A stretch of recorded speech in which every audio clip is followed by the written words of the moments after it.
Food ఫౌండేషన్లో మా అన్నయ్య గారి కోడలు చిరంజీవి బళ్ళ రాజేశ్వరి పుట్టినరోజు సందర్భంగా మరి పేదల సంక్షేమంలో కేక్ కటింగ్ మరి అన్నదాన కార్యక్రమం చికెన్ పలవతో భోజనం ఏర్పాటు చేయడం జరిగింది.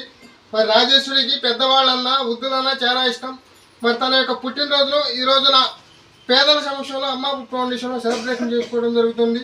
మరి యొక్క ఉద్దమాటల ఆశీర్వాదం, ఆ సర్వేశ్వరి ఆశీర్వాదం, ఆ చిరంజీవి ఎదవేలో ఉన్న ఆశిస్తూ అమ్మ ఫుడ్ ఫౌండేషన్ తరఫున మరి రాజశ్రీ గారికి, మరి కాశీ విశ్వనాథం గారికి, శ్యామ్ సుందర్కి, మరి మా వదిన సూర్యవతి గారికి, మరి గణేష్ బాబు గారికి, వారి కుటుంబ సభ్యులందరికీ కూడా అమ్మ ఫౌండేషన్ తరఫున ప్రత్యేకమైన ధన్యవాదాలు చేస్తున్నాం. Thank you sir. అన్నదాత సుఖీ భవ, అన్నదాత సుఖీ భవ, అన్నదాత రాజేశ్వరిని అందరూ కూడా దీవించి ఆశీర్వదించండి. నిన్ను ఏళ్ళు కూడా సంతోషంగా జీవించాలని మరి ఆ ఉత్తమాటల ఆశీర్వాదం మా ఫుడ్ ఫౌండేషన్ తరఫున మరి వారి కుటుంబ సభ్యులందరికీ కూడా ప్రత్యేకమైన ధన్యవాదాలు చేస్తున్నాం. Thank you sir. Happy birthday to Rajeshwari. Happy birthday Rajeshwari. Thank you.